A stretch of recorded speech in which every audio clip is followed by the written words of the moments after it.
Բարև ձեզ, շնորհակալություն Անժելա Թովմասյանի եւ Այելի ակումբին ինձ հնարավորություն ծրելու համար։ Իհարկե բավականին խտացված, բավականին պրկված օրակարգ է, ես նկատի ունեմ այն ինչ կատարվում է աշխարհում, աշխարհակարգ է փոխվում, մեր տարածաշրջանը բավականին բարդ վիճակում է, որտեղ գտնվում է Հայաստանը եւ կարող է շատ վատ հետևանքներ ունենա, եթե այս զարգացումները, սուր զարգացումները շարունակվեն, ես նկատի ունեմ Իրանի եւ այդ իսրայելա-ամերիկյան տանդեմի կռիվները, պատերազմը դրանց միջև եւ թվում էր մի պատ թե ինչ-որ լեզու պետք է գտնեն, բայց Ամերիկան մնացել է իր դիրքերում, իր գոնորով եւ ի պատիվ Իրանի ժողովրդին, Իրանի քաղաքացուն ինքը կարողացավ եւ կարողանում է տեր կանգնել իր պետության արժանապատվությունը եւ յուրաքանչյուրը նաեւ իր արժանապատվությանը հնարավոր է ես հենց սկզբից ասել էի որ սկսվեց այս արճակատումը ասացի որ սա երևի կլինի Ամերիկայի պատմության թերևս ամենասև էջերից մեկը անկախ այն բանից եթե նույնիսկ Ամերիկան օգտագործի միջուկային զենք նա արդեն պարտված է որովհետև այն չափորոշիչները, որով ինքը սկսեց արճակատումը, մտածում էր, որ Իրանը ոնց որ ասենք, ինչ կատարվեց Իրաքի հետ, մտածում էր, եթե ղեկավարներին կարողանում է վերացնել, ամեն ինչ արդեն ավարտված կլինի եւ այլն, բայց Իրանը բավականին լուրջ պետություն է, բավականին ավանդական պետություն է իր ինստիտուտներով եւ ճիշտ է, պետական տերոր իրականացրեց Իրանի ղեկավարության նկատմամբ, նրանց հետ միասին սպանելով ընտանիքի անդամներին փեսա, հարց, թոր, հարյուրավոր երեխաներ, իսկապես պետական տերոր էր, բայց Իրանը կարողացավ կանգնած մնալ եւ համարժեք պատասխան տալ։ Այսինքն դրանով իսկ նաեւ ապացուցելով, որ ինքը գիտեր ում հետ գործ ունի եւ տարիների ընթացքում ինքը պատրաստվել էր նրան ինչ որ տեղի ունեցա։ Բոլոր դեպքերում Ամերիկան իհարկե ուզում էր, որ ինչ-որ մի ձև գտնի, որ դուրս գա ինքը հասկանում էր, որ ինքը պարտվել է եւ դուրս գա այս արճակատումից, բայց այն հարցերը, այն պահանջները, որ ինքը դնում է Իրանի առաջ, Իրանը չի ընդունում եւ ճիշտ է անում, որ չի ընդունում եւ առավել եւս երբ առաջիկայում ես նկատի ունեմ նոյեմբերին պետք է Ամերիկայում սենատի եւ կոնգրեսի ընտրություններ լինեն, իսկ այսօր երևի նկատած կլինեք բազմաթիվ բողոքի ակցիաներ, հանրահավաքներ են տեղի ունենում Ամերիկայում այդ հանրահավաքները դեմ են այնինչ այսօր կատարվում է Ամերիկայի կողմից եւ նույնիսկ իրենց սահմանադրությունը թույլ տալիս է եւ պահանջ կա որպեսզի Թրամփին հոգեկան ինչ-որ բաների ենթարկեն չգիտեմ այնտեղ կոմիսիա եւ այլն բայց երևի հասնանում է նաեւ իմպիչմենթի անվստահության հարցը բոլոր դեպքերում առաջ չգնանք ժամանակներից թե ինչպես դուրս կգա Ամերիկան այս վիճակից դժվար է կանխատեսել, բայց բոլոր դեպքերում ոչ հաղթանակը դա շատ հարաբերական եզրույթ է, հարաբերական հասկացություն է, բոլոր դեպքերում չեմ կարծում, որ այն նպատակը, որ Ամերիկան դրել էր իր առջև, այդ նպատակը կարող է իրականացնել։ Այսքանը խոսեմ տարածաշրջանային զարգացումների հետ կապված, ուղղակի ամբողջ մտահոգությունը, վախը այն է, որ կարող է իսկապես Հայաստանը դառնա ոտքի տակի, այսպես ասած պլազդար որոշ պետությունների համար չի բացառում, որ թուրք-ադրբեջանական տանդեմը օգտվի նաև այս վիճակից, եթե զարգացումները, չգիտեմ, անկառավարելի դառնան, ամենայն դեպս Հայաստանը այսօր իր ղեկավարությամբ պատրաստ չի դիմակայել նրան, ինչ որ հնարավոր է զարգացումների ընթացքում կապ ունենա Հայաստանի հետ։ Հիմա անդրադառնանք դեր քաղաքական զարգացումներին, եթե հիշում եք, ես տարբեր առիթներով, թե իմ գրություններով, Facebook-յան, թե եթերներում ասել եմ, որ Արգելի Հայաստանի քաղաքացի Նիկոլ Փաշինյանը պետական դավաճան է եւ մի քանի օրինակներ եմ բերել։ Գիտեք, այսպեսի մի փիլիսոփա կա շոտլանդական փիլիսոփա է, բավականին լուրջ կերպար է եւ ինքը Դեյվիդ Հյում շոտլանդական փիլիսոփա օկեբան ասում է, որ եթե այդ գնահատականները այն մեղադրանքները, որոնք ներկայացվում են մարդկանց, որոնք չունեն իրական հիմք, ապացուցողական հիմք, դրանք վտանգավոր են հասարակության համար, ճիշտ է։ Ես էլ եմ գտնում, որ ցանկացած այսպես գնահատական որակավորում պետք է ունենա ապացուցողական հիմք։ Եթե ոչ, դա բոլորովին այլ նպատակ է հետապնդում եւ այսօր էլ կարող են տեսնել մեզանում, հատկապես դրա թիվ 1 շահառում կերպարը Նիկոլ Փաշինյանը։ Հիմա ես ասում եմ պետական դավաճան։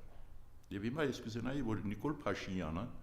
իր կողքին ունենար բոլոր նրանց, ովքեր որ պետք է պատասխանատվություն են կրում որպես պաշտոնյաներ այդ ոլորտները ղեկավարելուց, նրանց հետ դասի, ես վստահ եմ, կամ on-line, թե ինչու եմ ես իրեն ասում պետական դավաճան եւ ինչքանով է դա հիմնավորված։ Գիտեք, Սահմանադրության ներողություն քրեական օրենսգրքի 420 հոդված Սահմանադրական կարգը տապալելուն է վերաբերում այդ հոդվածը։ Չմանրամասնում, Սահմանադրական կարգի տապալում դա լրջագույն մեղադրանք է եւ մի օրինակ բերեմ, դա դատարանների շրջափակում էր, որը նաև սպեսիսկողության տակ էր պահել ոստիկանությունը, որ բոլոր դատարանները պետք է շրջափակվեն եւ եթե հիշում եք դատավորներից մեկը Դավիթ Բալայանը, երբ փորձեց իր սահմանադրական իրավունքը լիազորությունը իրացնել, ուզում էր նույնիսկ պատուհանից ներս մտնել, նրան զգետնեցին։ Հիմա հարցնում եմ ազգային անվտանգության տնօրեն, գլխավոր դատախազ, արդարադատության նախարար, մարդու իրավունքների պաշտպան, քննչական կոմիտեի ղեկավար, սա սահմանադրական կարգի տապալում չի։ Դուք կարող եք ձեզանից որևէ մեկը ինձ հակաճառել կամ հակադրվել, ասել ոչ, դա սահմանադրական կարգ, դա մեր ինքնիշխանության զորացման էր նվիրված։ Չեք կարող, չէ՞։ Իդեպ այդ հոդվածով, 420 հոդվածով 10-ից 15 տարվա ուրեմն դա կալանավորում է ասում, ներողություն, ազատությունից զրկել է ասում, տվյալ կերպարին։ Ինչու չեք անում դա։ Կամ, երբ խորհրդարան է ամբյոնից, շատ անկեղծ խոստովանում է, որ 5000 զինվոր ինքը զոհել է իր իշխանությունը պահելու համար, որպեսզի իրեն չասեն դավաճանես։ Շատ պարզ է ասել։ Այնքան պարզ, որ չեմ կարծում որևէ մեկի համար անհասկանալի է։ Ճիշտ է, հետագայում փորձեց խմբագրել ասելով, որ մենք այդքան զոհերի գնով Ղարաբաղը տալու, Արցախը տալու գնով մենք կարողացանք մեր ինքնիշխանությունը ապահովել եւ պետության ինքնիշխանության այս մակարդակը պահել, բայց այդ խմբագրումը կեղծ է, սուտ է։ Առաջինը որ ասաց ուղղակիորեն ես զոհել եմ ինձ համար։ Դա պետական դավաճանություն չի։ Ընդհանրապես այս քրեական օրենսգրքի 42-րդ գլուխը, որը ունի մոտ 18 հոդված ունի։ Հիմնականում այդ հոդվածներում Նիկոլ Փաշինյանի կերպարը կա որպես պետական հանցագործ եւ քրեական հանցագործ քրեական օրենսգրքով։ Ինչու եք լռում։ Դուք կարող եք ձեզանից որևէ մեկը գա ինձ այդ բանավիճի կամ, չգիտեմ, լուրջ մեղադրանք է դուք կարող եք ինձ դատի տալ։ Ես ասում եմ ինքը պետական հանցագործ է եւ օրինակներ եմ բերում սահմանադրական կարգի խախտումով, այն ինչ որ արեց կամ ես էլ եմ մասնակցել այդ օրենքի ընդունմանը 92 թվականի հոկտեմբերի հուլիսի 8-ներ կարծեմ, որը մեկ իրավունք ունի Արցախը օգտագործել Ադրբեջանի կազմում այդ եզրույթը։ Ինքը 22 թվականի հոկտեմբերի 6-ին օգտագործեց, որ Արցախը մասի կազմում Ադրբեջանի, իսկ մինչ այդ հիշում եք 19 թվականի օգոստոս, երբ արծեց Արցախը Հայաստանի վերջ շատ է այս մասին ասել, բայց կրկնում եմ,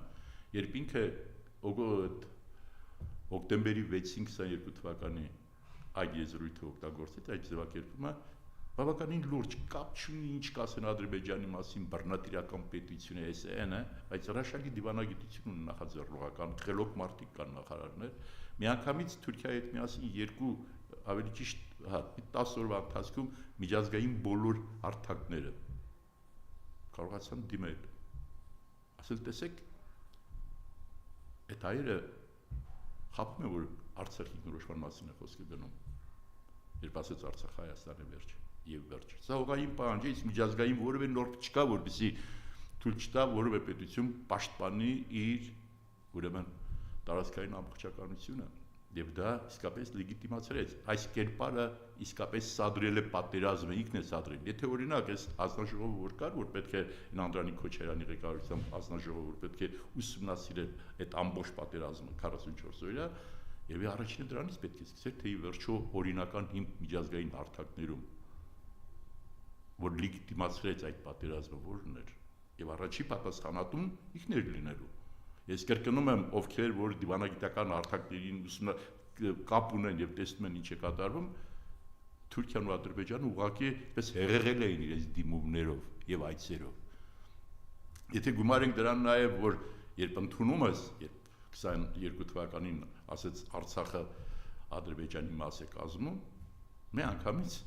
որտեղ կրկնում եմ բավականին լուրջ նախաձեռնողական դիվանագիտություն ունի Ադրբեջանը, կարողացել մի անգամից ամբիոներին ներկայացնել, որ եղբայր օկուպացիայի են ենթարկել, բռնազավթել են մեր տերիտորիայի 20%-ը եւ հատուցում են պահանջում։ Տարբեր հաշվարկներով, որ մոտ 150 միլիարդ դոլարի հատուցում են պահանջում վայնի կոնտրիբուցիա։ Բայց ամբողջությամբ դա միջազգային նորմերով սահմանված բան է, իրենց ղեկավարներից մեկն ասաց նկատի ունենալով նախադեպը Հարավային Ամերիկայի, որ եթե դրամական ուրեմն հատուցում չեք կարող եք տարածքներով դա հատուցել, կրկնում եմ օրինակ բերելով այդ նախադեպը Հարավաֆրիկյան պետությունների։ Մի խոսքով ինքը իր ամբողջ գործունեության ընթացքում այս պետության համար փորձանք ահռելի աղետ է եղել այս կերպարը։ Ես ասում եմ, պատրաստ եմ գլխավոր դատախազ, չգիտեմ, ԱԱԾ-ի պետ, արտադրության նախարար մյուսները, դուք կարող եք հերքել։ Սա լուրջ մեղադրանք է։ Ես Նիկոլ Փաշինյանին շատ բացահայտ հրավիրել եմ բանավեճի, ասել եմ կենթանի ուղիղ եթերում, ես քեզ ապացուցեմ, որ դու պետական դավաճան ես։ Որը մեկ անգամ չի, երկու անգամ չի գալիս։ Ինքը ինչ է ասում, նախագահների համար հետ որ նստի, ինքը ոչինչ չի, որտեղ շատ ոչինչ չի հասկանում, ոչ օրենքներից, ոչ քաղաքականությունից, ոչ դիվանագիտությունից։ Մի բան կա, ժողովրդի էմոցիան գողացող մի ձևակերպում դուք թալանչիներ եք։ Ուրիշ ոչ բան չի գիտի, եւ թույլ չի տա որ նախագահները խոսեն։ Չնայած անկախ իմ վերաբերմունքից այդ նախագահներից յուրաքանչյուրի նկատմամբ նրանցից շատ բան պետք է ինքը սովորի։ Շատ բան պետք է սովորի, որտեղ ես ինքս համաչում եմ, երբ տեսնում եմ, ասենք պաշտոնյաների, բարձրակարգ պաշտոնյաների հետ հանդիպելուց իր պաֆոսը, նույնիսկ քայլելու ձևը։ Էլ եմ իմ ասում, դու պետական դավաճան ես, ես պատրաստ եմ իսկապես քրեական օրենսգրքով սահմանված ամենածանր պատիժը կրեմ, եթե հանկարծ որևէ մեկը կարող է ակառակը ապացուցել, որ սահմանադրական կարգի տապալում ինքը չի նախաձեռնել, որ մեր տղաներին ինքը չի զոհել իշխանությունը պահելու համար եւ չգիտեմ, այն մյուս հարցեր էլ կան, այն փողոցի վերջին խուլիգանի կեսվածք, երբ հիշում եք ինչ էր ասում ընդդիմության, որ հանդիպի ինչ անելու ակնդիրներին ու կնդիրներ կներեք, չեմ կարող ցտել, որտեղ խուլիգանություն է ինքը ասել, կամ ինչ ասած ազգային ժողովի ամբիոնից ընդդիմության ներկայացուցիչներին, երբ ասած մատից փոխարեն չգիտեմ ուրիշ բան թափտամ եւ այլն, դա փողոցի խուլիգանի կեցվածք է։ Սա էլ քրեական օրենսգրքում կա, պատիժ սահմանում է։ Ես ճիշտ ասած չեմ թաքցնում։ Ես Հայաստան դաշինքի իմ գործընկերներին, ես պաշտպանել եմ Հայաստան դաշինքը եւ չեմ փոշմանում 21 թվին։ Ես ասացի, այդ դրանք որ մտնում են ներս, այն Կալեն Սիմոյան կոչվածը, որ ներողություն պետք է հիշեցնեմ, թքել էր Կարենի վրա։ Այս մյուսը որպես խուլիգան արտահայտություն արեց, ուղղակի թքեկերեսին դուրս եկեք։ Ասեք, քանի դեռ օրենքի ամբողջ խստությամբ պատասխանատվություն չեք կրել, մենք այս այդ նույն սրահում ու դահլիճում անելիք չունենք։ Եվ դա իսկապես կլիներ այն ինչ ժողովուրդը սպասում է, որտեղ պետք է համարժեք լինեն, պատասխանները համարժեք լինեն։ Եվ գիտեք, եթե 21 թվականի օկտեմբերի 17-ներ կարծեմ, այն որ խուլիգանություն կատարվեց, որ 10 հոգով մարդ էին ծեծում։ Դրանցից մեկ-երկուսը են Եվրոստիլ դեմքով քացի տվող են տղան, կամ են հանձնաժողովի նախագահը, որ ամենաինտելեկտուալ եւ բազմաբոլորտ հանձնաժողովն է ղեկավարում, կրթություն, գիտություն եւ այլ, եւ մատով օխորտում էր որպես սեռական բան է օգտագործելու Վահեի նկատմամբ եւ այլ, եթե դրանք քիչ թմրուտներին ուտեին այդ նույն օրը, հենց իրենց մուտքերի մոտ, իրենց պատիեզների մոտ, կամ ինչպես լուսավորքի վահանակացեր դալանների տակ, դենց սորիկայություն էլ չէին անի, այսքան լկտի չէին պահի, ոչ իրենք, ոչ էլ իրենց ղեկավարները։ Դրա համար այսպես լկտիացան իրենք եւ շատ են լկտիացել։ Իրենց միակ տեղը իսկապես որ իրենք իրենց անվտանգ են զգում, դա ազգային ժողովն է։ Մի խոսքով, նաեւ նույն հայցը ես ներկայացրել եմ Ալեն Սիմոնյանին, Ալեն Սիմոնյանը, որը տեսեք, ես մի անգամ ասել եմ, ուրեմն իմ դիվանագետ գործընկերներից մեկը Ռուսաստանի մի անգամ ասեց, Ռուբեն ասեց, ձեր ազգային ժողովի նախագահին մի թողեք շատ դուրս գա, որովհետեւ գալիս արդարացնում է Արցախի պարտությունը, Ադրբեջանի արած հանցագործությունը։ Ասում արդարացնում է իր խոսքերով։ Չի ուզում հավատալ, իր կերպարի մեջ դա կար, բայց մտածում եմ այդ անդերտ ինչ-որ մի հատ գիծ կա, այդ գիծը կպահի։ Բայց պարզվեց, պետք է հստակ ասեմ, օրը թող գնան նայեն։ 24 թիվ հոկտեմբերի 17 Ազատություն ռադիոկայանին հարցազրույց է տալիս, թղթակիցը խոսում է այդ մասին եւ ինքը ասում է այդ պատերազմի մասին է խոսում, այդ տխուր վիճակի մասին, այդ ողբերգական վիճակի մասին, որ պարտվել է ինքը պատերազմում,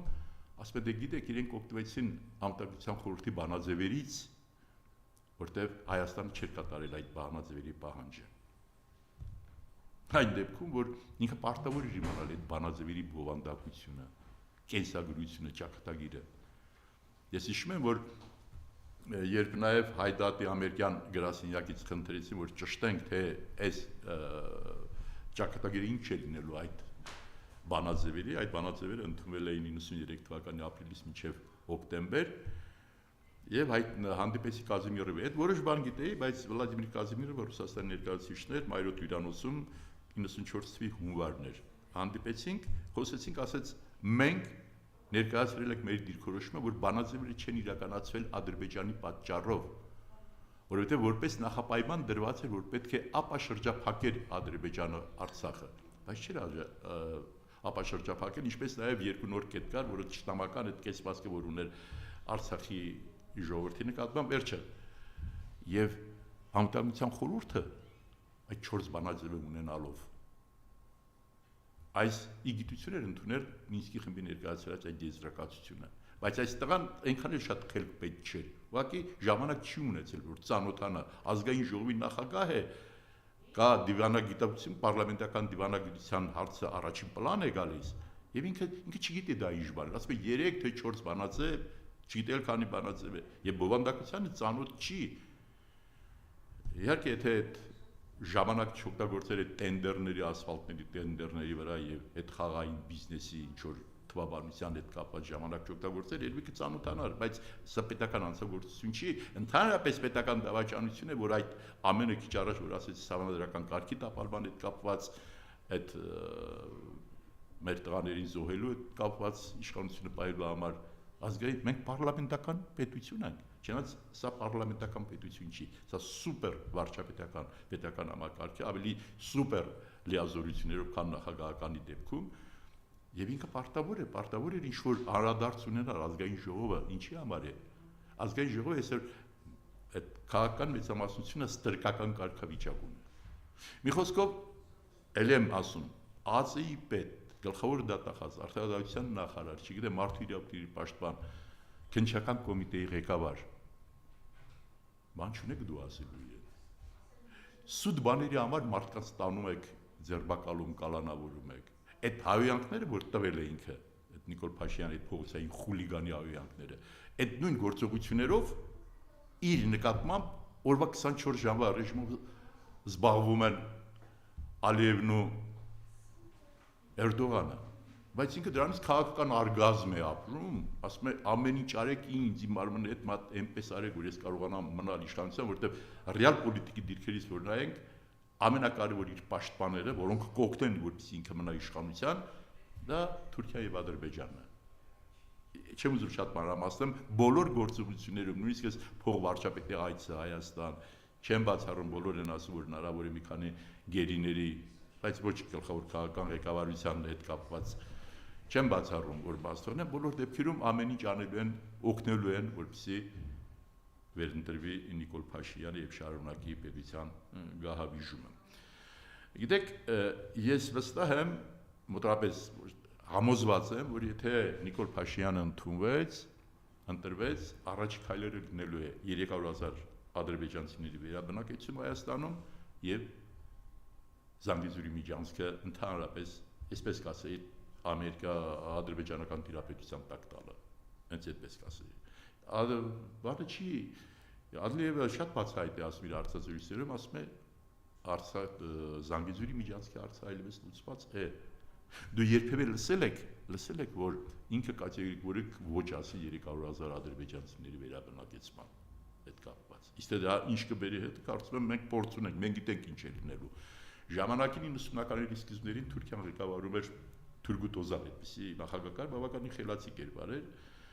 եւ երբ այս Ղարաբաղյան շարժումը սկսվեց, ինքը դեմ էր եղել դրան, որ ադրբեջանցիները գիտեք ինչ արեցին, ինչով սկսվեց Ղարաբաղյան շարժումը, Սումգայիթի ջարդեր եւ այլն, ասել էր ինչու եք ճշնամանում, մենք այսօր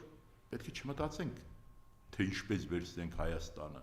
եւ Նախիջևանի օրինակն էր բերել, որ ժամանակին չգիտեմ 40-ից չգիտեմ քանի տոկոս հայություն կար, այսօր մեկը չկա, Էլի օրինակներ էր բերել, Հայաստանից բերել էր Վարդենիսի օրինակը, որոնք իրենք Բասար Գեչար էին անվանում եւ ադրբեջանցի շրջկոմի առաջ քարտուղարը, Ամասիայի մասին էր խոսում, Զանգեզուրի եւ այլն։ Ասում են մենք ուղղակի առանց որևիցե ճշտամության, առանց պատերազմի մենք անում ենք այն ինչ որ պետք է։ Այդ թուրանական պետության, այդ գլխավոր կետը, որ խանգարում է կայացման, մենք կամաց վերցնում ենք։ Մի խոսքով չերկարացնեմ, պատկերացնում եք 300,000 ադրբեջանցիներ, որ կան Հայաստան վերաբնակեցվեն ինչ է լինելու։ Տեսեք Փաշազատեի տեղակալը ինչ է ասում է 500 մսկիթներ ունեինք, որոնք պետք է վերականգնենք։ Եվ դա գիտեք, ասում այն ժամանակ, որ Ստեփանակերտում 2 մեր եկեղեցիներ են քարուքանդարել հիմնովին։ Իշխանությունը որևէ արձագանք չի տվել։ Այնտեղ մի տղա կա, ես չեմ ուզում որ դրան դուք բան անեք, Արսեն Թորոսյանը ինչ է։ Այն ասում են անկեղծ, թե խոսքը այդ երեխայից կամ խմած մարդուց պետք է կարող ես իմանալ։ Շատ པարզ ասում է իրանց պետությունը ինչ ուզում են թողանեն։ Ինքը ներկայացնում է իրենց թիմի դիրքորոշումը։ Ինքը ոչ դա իր դիրքորոշումն է, կամ մենակ իր դիրքորոշումն է։ Եվ ասում ես լավ, դուք եք մեզ ղեկավարում։ Ես չգիտեմ, բոլոր դեպքերում չտա Աստված ռեալ պոլիտիկի դիրքերից նայում եմ, որ Աստված չի տա, որ ինքը վերընտրվի։ Թե ինչ կլինի Հայաստանի հետ, լավ մի կողմ եմ թողում, որ բոլոր ընդդիմադիրներին արդեն տեղը գիտի ոնց պետք է տանի բանտարկի, առանց որևէ ոնց որ հիմա է անում։ Չգիտեմ, չեմ ուզում թվարկել ինչի անելու, բայց ամենակարևորը որ Հայաստանը երբեք այսքան ոչ ինքնիշխան չի եղել, եւ սովետի տարիներին, եւ դրանից հետո մինչեւ 18 թիվը մենք ունեցել ենք այսպես տեմպես նորմալ ինքնիշխանություն։ Հիմա ստրկացած վիճակ է, եւ ստրկացածը մեր գլխավոր ճշտամու, մեր պատմական ճշտամու է մոտ։ Գիտեք, այս վերջին ինչ-որ բանի ժամանակ իրենց ես միշտ հետևում եմ ռուսալեզու իրենց մամուլին, հետաքրքիր բան էր, այնտեղ մեկը ելույթի ժամանակ ասել է մեզ խանգարել են այս ընթացքում թուրանական պետություն ստեղծելու համար, մեզ խանգարել է Հայաստանը եւ Տաջիկստանը։ Տաջիկները իսկապես այրական ցեղատեսակ են, պարսկական շարունակություն են, Հայաստանի արցիկարծես լուծվածը մնում է Տաջիկստանի հարցը լուծել։ Իրենք խնդիր ունեն եւ իրենք իրենց ծրագիրը իրականացնում են։ Այդ որ խոսում են խաղաղության մասին, խաղաղություն, գիտեք, նախ մինչեւ արժանապատիվ խաղաղություն ասելը, կայուն խաղաղություն ասելը, չգիտեմ ինչ խաղաղություն ասելը, պետք է տեսնեմ ուր է այդ խաղաղությունը, ժողովուրդ, ընդդիմության եմ դիմում։ Այսօր նույն պատերազմը շարունակվում է։ Պատերազմի նպատակը ո՞րն է։ Ինչ արեց 44 վերապատերազմը։ Խնդիր էր դրված, որպեսզի գրավի Արցախը եւ նաեւ Հայաստանի որոշ ուրեմն ինքնիշխան տարածքից որոշ մասեր։ Այսօր մեր ամբողջ ուրեմն ռազմավարական նշանակության օբյեկտները գտնվում են Ադրբեջանի վերահսկողության տակ, դա փաստ է, Ջերմուկ, չգիտեմ, Սևլիչ եւ այլն։ Եվ 240 կիլոմետր հենց Ջերմուկում մտել է, ես կրկնում եմ, մեր բոլոր ռազմավարական նշանակության օբյեկտները այսօր Ադրբեջանի իսկողության տակ են։ Հիմա ինքը դա վերցրեց պատերազմով։ Հիմա ինչ է արել, խնդիր է դրել, կամ դու սրանք կտաս, կամ պատերազմով եմ վերցնում։ Քիչ առաջ ասացի Զանգեզուրի միջանցքի հետ կապված։ Քիչ առաջ ասացի, որ 300,000 ադրբեջանցիներ պետք է վերաբնակեցվեն։ Եվ նույնիսկ հիմա նշված են այն քաղաքները, այն մարզերը, որտեղ պետք է ադրբեջանցի ուրեմն վերադառնան եւ կրկնում եմ, գիտեք, հрьяաները մի փորձ ունեն, երբ հрьяաները այդ լեռները կամ այդ տարածքները վերաբնակեցնում էին, ինչ էին անում, տուն էին տալիս, մի հատ կով են տալիս, չգիտեմ, ինչ-որ բաներ էին անում, եւ նրանք շատ արագ կարողանում էին տերը դառնալ այդ տեղերի, որտեղ առաջ պաղեստինցիներն էին։ Այդ նույնը իրականացվելու է այստեղ։ Եվ նույնիսկ իրենց ղեկավարներից մեկը ասել էր, ոնց ինչ կարգավիճակ ունեցել է Արցախը Ադրբեջանը, նույն կարգավիճակ պետք է ունենան այդ 300,000 ադրբեջանցիները Հայաստանում։ Այնպես որ պատերազմը շարունակվում է ուղղակի առանց զոհերի։ Ուղղակի պատերազմի նպատակը իրականացնում է պայմանավորվածությամբ Նիկոլ Փաշինյանի հետ պայմանավորվածությամբ եւ շատ արագ ամեն ինչ անելու են որ ընտրվի Նիկոլ Փաշինյանը, որպեսզի կարողանան անել այն, ինչ ծրագրել են, հատկապես պատմությանական այդ ամբողջ այս տարածքը դարձնել պատմությանական պետություն, միավորում եւ այլն։ Ինչ պետք է անել։ Ընդդիմությունը, ես կարծում եմ, մեր բոլոր ժամանակների հիմնական խնդիրը եղել է, որ ընդդիմությունը օրակարգ չունի միասնական։ Հիմա էլ չունեն այդ միասնական օրակարգը եւ իրենք ըստ էության հետևում են Նիկոլ Փաշինյանի օրակարգին։ Եվ Նիկոլ Փաշինյանը այդքան էլ հիմար չի, գիտի ինչ դնի շրջանառության մեջ, որ ուշադրությունները շեղի։ Այսինքն կարող է մի օր, չգիտեմ, մի անհետ բան ասի ազգային ժողովում, կարող է կինը ինչ-որ մի հատ թե կողակիցա Մամլո Ասուլիսյանի կամ վերադառնա ամուսնու մոտ։ Էլի հազար մի բաներ են անում եւ ամբողջ բանը կամ մեղադրանքներ են ներկայացնում ընդդիմությանը եւ ընդդիմության խնդիրը որպես արդարանա, որպես պաշտպանվի այն դեպքում, որ պետք է դու ունենաս քո օրակարգը։ Դու մտել ես նրա օրակարգի մեջ անկախ քեզանից, դա ոչինչ չի տալիս։ Եվ եթե այսօր Նիկոլ Փաշինյանի վարքագիծը ընկել է, ոչ թե որովհետեւ ընդդիմությունը պայքարել, որ այդ վարկանիշը ընկնի, այլ ինքը իր գործողություններով, իր գործնեությամբ է գցել իր վարկանիշը։ Կներեք, բայց դա իրականություն է։ Հիմա օրինակ այս պահին ես կարծում եմ, որ պետք է համակարգող խորհուրդ ձևավորվի, ինչպես նախընտրական փուլի համար, հատկապես հետընտրականի համար։ Եվ պետք է դրան մասնակցել ոչ թե ինչ-որ կողքից մարդիկ, ինչ-որ ներկայացուցիչներ, այլ առաջի դեմքերը դուք պատկերացնում եք, որ այդ համակարգող խորհուրդը, որ ասում եմ, պետք է ձևավորվի հստակ չափորոշիչներով, ինչ պետք է արվի նախընտրական փուլում, սկսած միմյանց իրար չուտելու այդ process-ից սկսած վերջացած հետընտրական պայքարը, որը անպայման լինելու է, պատկերացնում եք, եկել եթերում երևում են, չգիտեմ, օրինակ Սամվել Կարապետյան, Գագիկ Ծառուկյանը, Ռոբերտ Քոչարյանը, էլի 1-2 իրական ընդդիմության երկրաշարժներ մեկ սեղանի շուրջ նստած, միասին քննարկում են հնարավոր զարգացումների դեպքում ինչ է անհրաժեշտ։ Հավատացեք, ժողովուրդ այս պատկերը որ տեսնի, հավատացեք արգելի ընդդիմադիրներ, ընդդիմության ղեկավարներ, ժողովուրդը իսկապես արդեն հավատ, հույս հավատ կունենա ընդդիմության նկատմամբ։ Պետք է դա արվի եւ կրկնում եմ օրակարգ պետք է լինի, օրինակ տեսեք, մի պարզ բան։ Ես կարծում եմ, կարծես Խոսրով Արությունյանը դեպուտատ է 17 թվին թե 18 թվականին մի բան ներկայացրեց ազգային ժողով ընտրական օրենսգրքում փոփոխություններ կատարելու հետ կապված եւ շատ ճիշտ առաջարկություններ անում, որ ցանկացած քաղաքական ուժ, որ մասնակցելու է ընտրություններին, պետք է ներկայացնի իր շատո իր ստվերային կաբինետը կամ գոնե առանցքային մի քանի կառավարության այդ պորտֆելների ղեկավարների։ Շատ կարևոր էր։ Այսօր չեմ կարծում, որ մեկը կվիճի ինձ այդ, որ այդպես փորձառության, ինտելեկտի առումով ընդդիմությունը շատ ավելի մեծ շանսեր ունի, քան այս իշխանությունը, որ տեսնում ես ովքեր են իր նախարարները, ուղղակի ապշում ես, համաչում ես, որ սրանք են այդ նախարարները։ Եվ ցավոք սրտի կատեգորիկ բանը հանեցին, ասին կարող են ներկայացնել ընտրական օրենսգրքում դա գնաց։ Բայց օրինակ Ենթադրենք, ընդդիմությունը ասում է, սրանք իմ պաշտպանության նախարարն է, ԱԱԾ-ի տնօրենն է, չգիտեմ, կրթության նախարարն է, այս նախարարն է, մի քանի առանցքային նախարարներ նշանակեն եւ հասկանում եք, եւ կանչեն այս Պետրոս Ղազարյանի մոտ որ գնում են, դա ծիծաղելի է, զարմանում են, որ գնում են եւ հանգիստ դուրս են գալիս իր մոտից, որովհետեւ բացառիկ քծնող է։ Այդ տեսակ քծնող էս աշխարհի չի տեսել, մեր իրականությունը չի տեսել։ Այդ դեպքում թող գնան բանավիճեն ամեն մեկի տեխնացուն թող նստի, խոսի պաշտպանության նախարարը ոնց է պատկերացնում պետության անվտանգության հարցը եւ այլն։ Անվտանգությունը այսօր թիվ 1 խնդիրն է մեր, թիվ 1 խնդիրը անվտանգությունը եւ էլի տարբեր ոլորտներ։ Օրակարգ պետք է թելադրես դու արգելի ընդդիմություն, ոչ թե նրա այդ, չգիտեմ, մեղադրակներին եւ այլն պաշտպանես, այլ օրակարգ պետք է։ Պաշտպանես դրանց, օրակարգ պետք է թելադրես, թող ինքը գա քո օրակարգի հետևից։ Ցավոք սրտի մինչև այս բանը չկա։ Ես չգիտեմ, այդ համակարգող խորհուրդ, որ ասում եմ, լուրջ քննարկման հարց է դա, հասկանում եք, լուրջ քննարկման հարց։ Այս պահին պետք է իրար միս ուտելը մի կողմ դրվի։ Դուք ունեք մեկ խնդիր։ Ինձ համար հստակ է, որ եթե առնվազն 3 բլոկ պետք է մտնեն ընդդիմադիր, առնվազն խորհրդարան, որպեսզի կարողանալ զրկել իշխանությունից այս ազգակործան պատուհասին։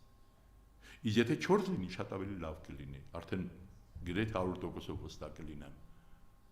Դուք պետք է այդ ուղղությամբ աշխատեք, եղբայր։ Պետք է այդ ուղղությամբ աշխատեք, մանավանդ որ աքսիոմատիկ ճշմարտություն է, ում զայները շատ է լինելու ընդդիմության դաշտում նրա տեխնացիան պետք է դառնա վարչապետ, քննարկելու հարց չի դա։ Պիտի ընկերաբար խնդրեմ ընդդիմության ղեկավարների, որ կատեգորիկ ինչ-որ հայտարարություններ չանեն, որ վաղը մյուս օր դրա ձեռը կրակնկնան։ Սա հստակ բաներ կան, որ պիտի իմանալ, աքսիոմատիկ բաներ կան, պիտի իմանալ։ Եվ մարդիկ որ տեսնեն կրկնում եմ, սա այն դեպքն է, որ մեկին գումարած 1 ոչ թե 2 է դառնում, եթե տեսնեն բոլորին միասին։ Մեկին գումարած 1 12 է դառնում, 22 է դառնում։ Շատ պարզ է։ Ցավները որ գիտես որն է լուծումը, եւ այդ լուծումը չեն կարողանում միասին իրականացնել։ Ես գիտեմ, որ մենք կարող ենք ընդդիմությունը կարող է բացարձակ շանս ունի, որպեսզի կարողանա ինքը հեռացնել իշխանությունից այս օգեկործան պատվասին եւ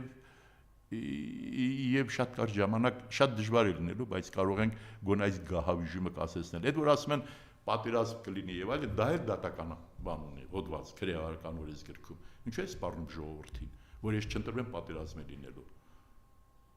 Դա ինչ է նշանակում։ Դու սպառնում ես ժողովրդին։ Այս հիմա տեսնում եմ ընդդիմության ներկայացուցիչներին բռնում կալանավորում են կաշառքի հարցով, չգիտեմ ինչ հարցով։ 90 թվականից քաղաքականության մեջ եմ այդքան падգամավոր եմ եղել դիվանագիտական գործը, ասում եմ, հանցագործը եւ փող տվողը, եւ փող վերցնողը միանշանակ, որովհետեւ մեկը չի կարող ինձ հակառակ ապացուցել։ Բայց ավելի մեծ հանցագործը եւ սերիկայական բնույթի հանցագործը պետական լծակները օգտագործողները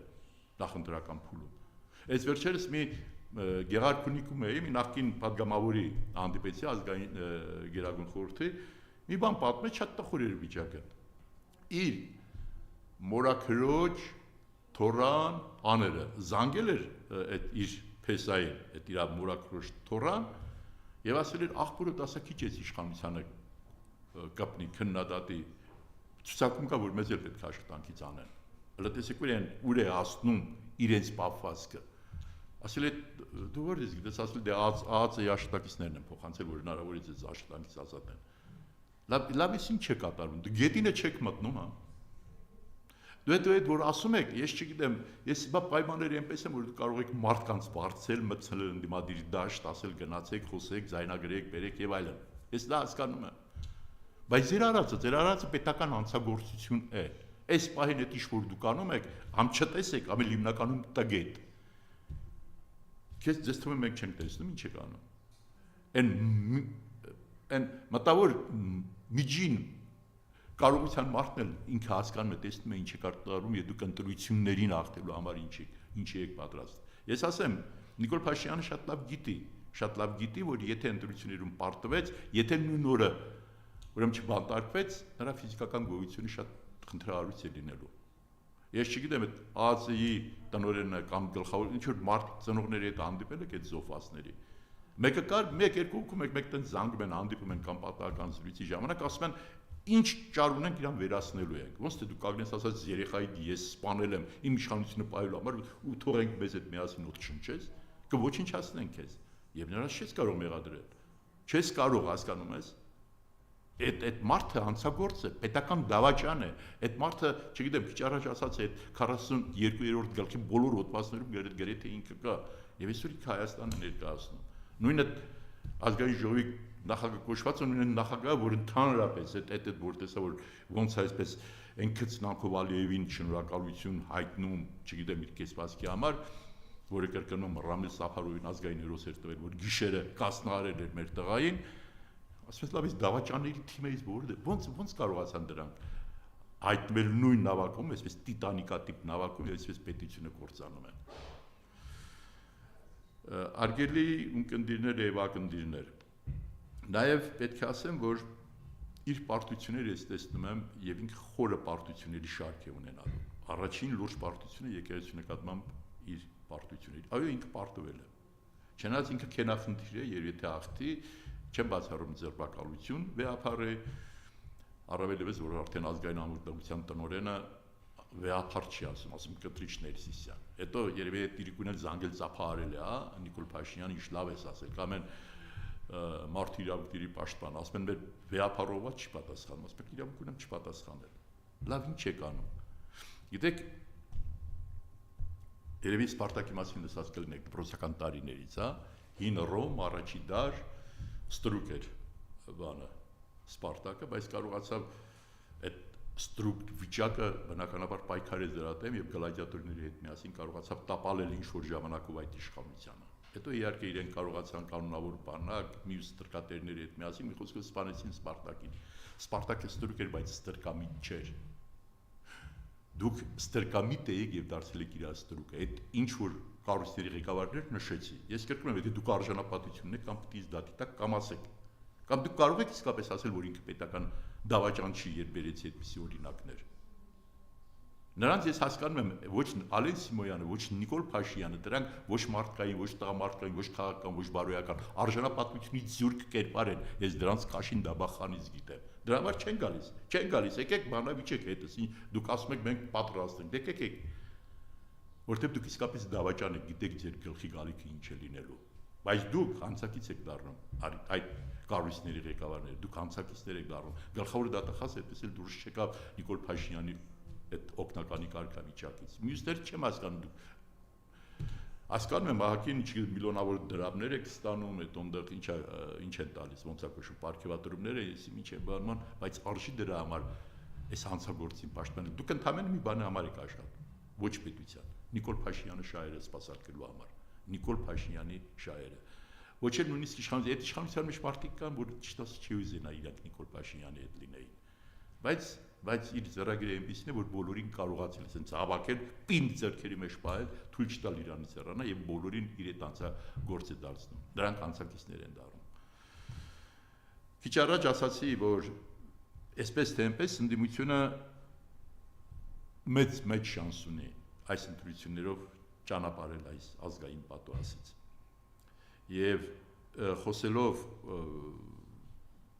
այն զարգացումների մասին, որ այսօր կան մեր ներքաղաքական զարգացումներում, նկատի ունենալու նաև պարտությունը, ես չեմ կարող մեկ անգամ եւս այս հրապարակային դաշտ չէի մտել այդ Գյումրիում եղածի դեպքում, մեկ անգամ եւս չասեմ գյումրեցուն շնորհակալություն, իմ խոնարհումը, դուք հրաշք կերպար եք, որ պետական դավաճանը եկավ եւ դուք իրեն ցույց տվեցիք, որ դուք իրեն կարիքը չունեք։ Իրենք բերել էին հազարավոր մարդիկ դրսերից, այդ մեքենաներով եւ այլն, ծիծաղելի էր։ Գյումրեցի չկար այնտեղ, կամ գրեթե չկար այնտեղ գյումրեցի, խոշոր պարտությունը դա էր։ Ես վստահ եմ, որ գլխավոր քաղաքներում ինքը միշտ պարտվելու է, որտեղ քաղաքի բնակիչ շատ լավ է տեսնում, հասկանում է ինչ է կատարվում։ Արժանապատվության, գիտեք, ամեն մարդ եթե իր արժանապատվության մասին, իր ընտանիքի արժանապատվության մասին մտածի եւ դրանք գումարվեն իրար, պետական արժանապատվությունը դառնալու ճանապարհին։ Փաստորեն այս կերպարը ճշտամու բերել մցրել է մեր իսկապես պետության անկողին, չի բավարարում դրանով, այլ ասում եմ բոլորի անկողինները պետք է մտնի։ Բավարարվեք ձեր անկողինին մտցնելով։ Դուք իսկապես դուք չարիք եք։ Ես էլ եմ ասում, ինձ չգիտեմ, այդտեղ հա մի բան պիտի ասեմ, այդ որ խոսում են ինչ անշարժ գույքի վերադարձի կամ այդ կաշառակերության բանի մասին։ Գիտեք, ամբողջ ցավն այն է, որ մեր հասարակությունը, այսինքն հասարակության նյարդը բաց է այդ առումով եւ ինքը շատ լավ կարողանում է գողանալ այդ բաց ներվը, էմոցիան կարողանում է գողանալ։ Ես ասում եմ, ես կողմ եմ, որ երկու ձեռքով կողմ եմ, որ բոլորը պատժվեն, ով պետությունից բան է թալանել, վերցրել, կոռուպցիայով կլինի, չգիտեմ ինչ, պետք է իսկապես այդ վերադարձվի։ Բայց պետք է տարբերակված չգիտեն դա, եթե դու ունես անիֆի ստորագրություն ունես, որը շատ բացահայտ խոսվում է, որ դու թալանել ես, եւ ոչ մի պատասխան չեն տալիս որևէ մեկը, դու իրավունք չունես մյուսներով զբաղվել։ Եթե ամենահայտնի թալանչն էլ մոտենաս, ես դեմ եմ լինելու, որովհետեւ դա քաղաքական խնդիր է ընդամենը։ Դուք անիֆ ունեք, չգիտեմ, ես վերջերս ձեր ընտանիքի հետ կապված ինչ որ $80 միլիոն մասին են խոսում։ Դուք փորձեք համոզիչ դառնալ ժողովրդին։ Ես վերջերս իմ նկատմամբ էլ ինչ որ բան տվել։ Ասում եմ, գետինը չեք մտնում, գլխավոր դատախազություն։ Այսինքն 84-ից ես աշխատում եմ, մեծ պաշտոնների եմ եղել, մի հատ բնակարան, մի հատ համեստ ամառանոց, չգիտեմ, մի հատ մեքենա, մի հատ ուղամասում ունենալ չեմ կարող։ Սա ասում են դա անօրինական է։ Ես ասել եմ, դա մեծ ստորություն է, ես չգիտեմ ոնց է դակից դուրս գալու։ Ես չեմ շղթում, որ իսկապես եղել են մարդիկ, որոնք օգտվելով իրենց իրավիճակից եւ այլն, իրենց կարգավիճակից թալանով են զբաղվել։ Բայց ամոզիչ լինելու համար նախ ձեր թալաններին Ալեն Սիմոյանը երկու տարվա ընթացքում հատ շքեղ առանձնատուն է ջրվեժում կառուցել։ Միլիոների մասին են խոսում։ Չգիտեմ, են դավաճանած, խավորին դավաճանած ինչ-որ մի տղա բանը, հա, բանի խմբակցության ղեկավարը $50,000 մասին է խոսքը գնում, որ հենց այնպես չեն տալիս։ Խավորին դավաճանել է, գնացել է, չգիտեմ ինչ արվել, եւ ինքը կարողանում է ինքը իր ընտանիքի անդամներ մեծ պաշտոններ ունենան եւ $50,000 դոլար ավելի էժան ինչ որ առանձնատներ գնեն, չգիտեմ ինչ անեն։ Ախր որ խորանաս սրանց մոտ։ Գիտեք, երբ տագետն ու չտեսը այսպես միասին են լինում, դրանք մեծ վտանգ են ներկայացնում։ Ընդհանրապես թե շրջապատում, թե պետության համար, այսօր մենք այդ վնասի մեջ ենք հայտնվել։ Էլի համոզված եմ, որ մենք շահելու ենք, էլի համոզված ենք, որ մենք ճանապարհելու ենք։ Խնդրանքս, հորդորս ընդդիմությանը, կարողացեք միասնական ծրագիր ունենալ, միասնական օրակարգ ունենալ եւ համակարգող խորհուրդ ձևավորել, որ կարողանա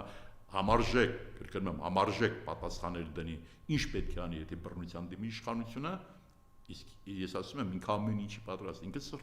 սրբաբիղծ կերպար է, նրա համար պետություն, հայրենիք այդպիսի բաներ չկան։ Նիկոլ Փաշինյանը դա է։ Ինչ պետք է անին այս նախընտրական փուլում եւ ինչ պետք է միասին անին հետընտրական զարգացումների ժամանակ, որը ես տեսնում եմ, որ պետք է լինի։